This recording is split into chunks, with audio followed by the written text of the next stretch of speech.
नमस्कार। हमारे इस विशेष सांकेतिक समाचार में मैं साइमा खान आप सभी दर्शकों का स्वागत करती हूं। मेरे साथ हैं मेरी सहयोगी बीना, जो अगले आधे घंटे में आपको सांकेतिक भाषा में समाचार बताएंगी। शुरुआत करते हैं हेडलाइन से।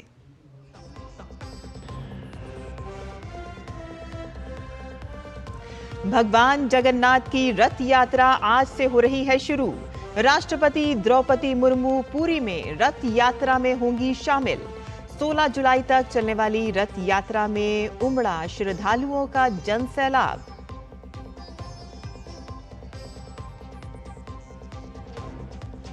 केंद्रीय गृह एवं सहकारिता मंत्री अमित शाह आज अहमदाबाद में आधुनिक मल्टी स्पेशलिटी स्लिम्स हॉस्पिटल का करेंगे उद्घाटन। अमित शाह आज सुबह अहमदाबाद के श्री जगन्नाथ मंदिर में मंगला आरती में हुए शामिल।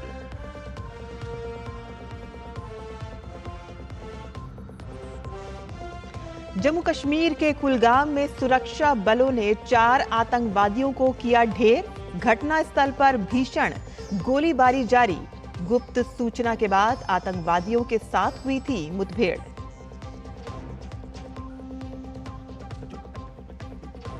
देश के अलग अलग हिस्सों में बारिश का दौर जारी।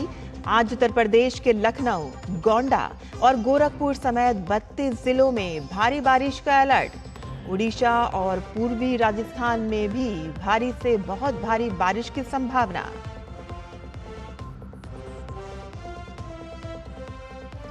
फ्रांस में आज होगा राष्ट्रपति चुनाव के दूसरे और अंतिम चरण के लिए मतदान। पहले चरण के मतदान में नेशनल रैली की मरीन ली पेन को बढ़त। इस चरण में हुआ था रिकॉर्ड 60% मतदान।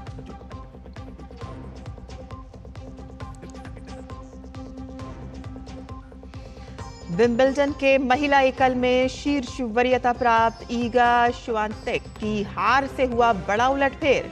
तीसरे दौर में यूलिया पुनित्सेवा ने दी शिकस्त। वहीं पुरुष एकल में नोवाक जोकोविच ने दर्ज की मुश्किल जीत पेनल्टी शूट आउट में।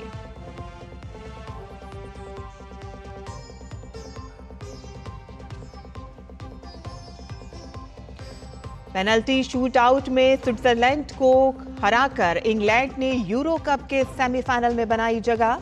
तो वहीं तुर्की के खिलाफ 1 गोल से पिछड़कर वापसी करते हुए नीदरलैंड भी पहुंचा अंतिम 4 में।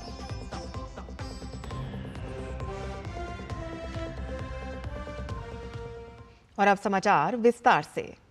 भगवान जगन्नाथ की रथ यात्रा आज से शुरू हो रही है। हर साल आषाढ़ मास के शुक्ल पक्ष की द्वितीया से रथ यात्रा शुरू होती है और ये रथ यात्रा दशमी तिथि को समाप्त होती है। उड़ीसा के पुरी में स्थित भगवान जगन्नाथ मंदिर से भव्य रथ यात्रा निकाली जाती है, जिसमें बड़ी संख्या में भक्त हिस्सा लेते हैं। जगन्नाथ रथ यात्रा में भगवान जगन्नाथ यानी कि श्री कृष्ण, उनके भाई बलभद्र और बहन सुभद्रा को सुंदर वस्त्रों में सुसज्जित करके रथ यात्रा निकाली जाती है। इस साल जगन्नाथ रथ यात्रा 16 जुलाई तक चलेगी। धार्मिक मान्यता के अनुसार एक बार बहन सुभद्रा ने अपने भाइयों भगवान श्री कृष्ण और बलराम जी से नगर को देखने की इच्छा प्रकट की।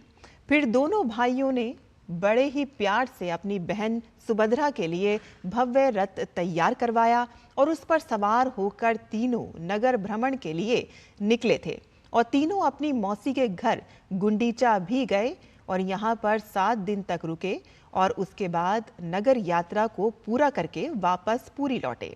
और तब से हर साल तीनों भाई बहन अपने रथ पर सवार होकर नगर भ्रमण पर निकलते हैं और अपनी मौसी के घर गुंडीचा मंदिर जाते हैं।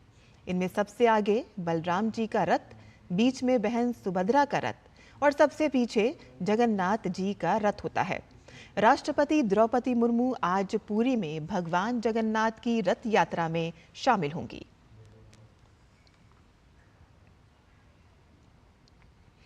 केंद्रीय गृह और सहकारिता मंत्री अमित शाह गुजरात के दौरे पर हैं। अमित शाह आज भगवान जगन्नाथ के रथ यात्रा के पावन अवसर पर अहमदाबाद के श्री जगन्नाथ मंदिर में मंगला आरती में शामिल हुए। भगवान जगन्नाथ को समर्पित ये मंदिर लगभग 450 साल पहले साधु सारंग दास जी द्वारा बनवाया गया था।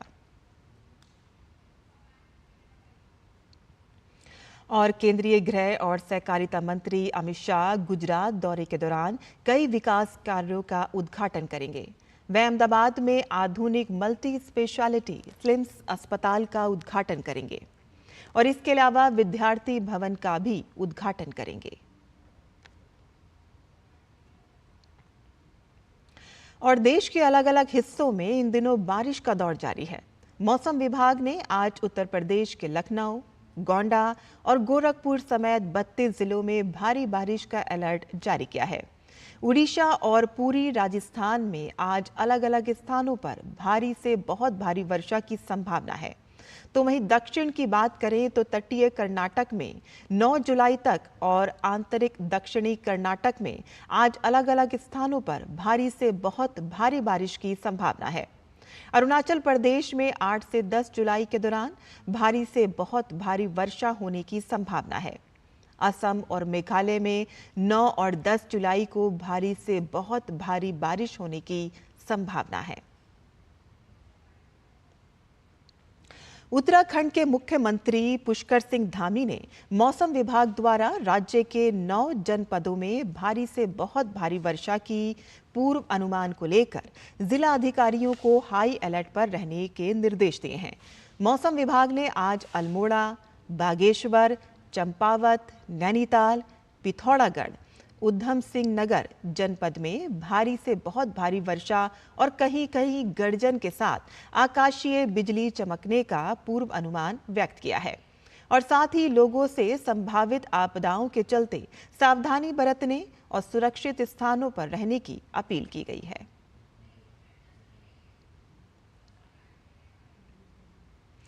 जम्मू कश्मीर के कुलगाम जिले में चिन्नी गांव इलाके में चल रही गोलीबारी में 4 आतंकवादी मारे गए हैं। पुलिस अधिकारी ने बताया है कि घटनास्थल पर भीषण गोलीबारी जारी है और ऑपरेशन खत्म होने के बाद मृत आतंकवादियों की पहचान की पुष्टि की जाएगी। सुरक्षा बलों को मिली गुप्त सूचना के बाद आतंकवादियों के साथ मुठभेड़ शुरू हुई। एक अन्य घटना में मोदर गांव इलाके में गोलीबारी में सेना का एक जवान शहीद हो गया। इस मुठभेड़ में किसी आतंकवादी के मारे जाने की पुष्टि नहीं हुई है। वहीं सूरत में रविवार 6 मंजिला इमारत ढहने के बाद खोज और बचाव अभियान जारी है। यह हादसा सूरत के सचिन पाली गांव में हुआ। इस घटना में 3 लोगों के मरने और कई के हताहत होने की सूचना है। सूरत के पुलिस आयुक्त अनुपम गहलोत के मुताबिक एसडीआरएफ और एनडीआरएफ की टीम लगातार बचाव कार्य में जुटी हुई है।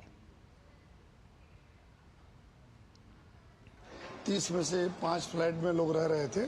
एसडीआरएफ एनडीआरएफ की टीम सारे इक्विपमेंट्स लेके, एडवांस इक्विपमेंट लेके हम लोग सबका रेस्क्यू ऑपरेशन कर रहे हैं। टोटल जो अभी अलग अलग बयानों से अपने को जानकारी मिली है कि 6 से 7 लोग जो है अंदर फंसे थे। जो है बिल्डिंग लगभग पूरी एक सैंडविच जैसा पूरा गिर के इस तरह कर दिया। तो ऑलमोस्ट उस जगह पे पहुंच गए हैं टीम जो है जहां से इनकी होने की संभावना है। तो उम्मीद करते हैं कि जल्दी भी ये ऑपरेशन पूरा हो जाएगा।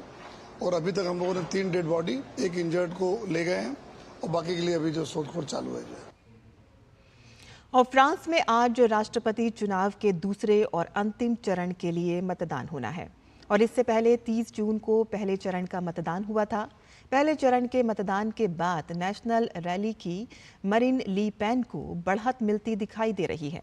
यूरोपीय चुनाव के नतीजे आने के बाद 3 सप्ताह पहले फ्रांसीसी राष्ट्रपति इमैनुअल मैक्रोन ने अचानक जल्द चुनाव करवाने की घोषणा की थी, जिसके बाद मतदान करवाया जा रहा है। फ्रांस के संसदीय चुनाव के पहले चरण में रिकॉर्ड मतदान हुआ है। स्थानीय समय अनुसार शाम 5 बजे तक 60% मतदान हुआ, जो 2 साल पहले हुए चुनाव से 20% अधिक है।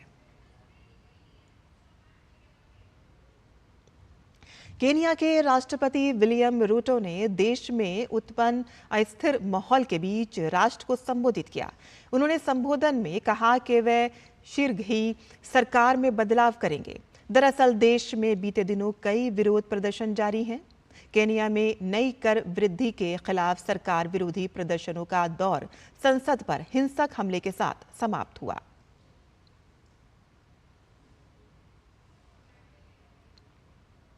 वहीं साल के तीसरे ग्रैंड स्लैम विंबलडन के महिला एकल में एक बड़ा उलटफेर देखने को मिला है। शीर्ष वरीयता प्राप्त ईगा श्वांतेक तीसरे दौर में हार कर बाहर हो गई हैं। श्वांतेक को यूलिया पुतनेत्सेवा ने हराने में सफलता पाई। यूलिया ने 3-6, 6-1, 6-2 से मुकाबले को अपने नाम करके चौथे दौर में जगह बनाई। महिला एकल में चौथी वरीयता प्राप्त एलियना राइबाकिना ने आसान जीत के साथ अंतिम 16 में जगह बनाई। राइबाकिना ने डेनमार्क की कैरोलिन के खिलाफ केवल एक गेम गंवाते हुए मुकाबले को 6-0, 6-1 से अपने नाम कर लिया। वहीं पुरुष एकल में खिताब के प्रबल दावेदार सर्बिया के नोवाक जोकोविच को तीसरे दौर में जीत हासिल करने के लिए कड़ी मेहनत करनी पड़ी। जोकोविच ने ऑस्ट्रेलिया के अलेक्सी पोपेरिन को 4-6, 6-3, 6-4, 7-6 से जीत हासिल की।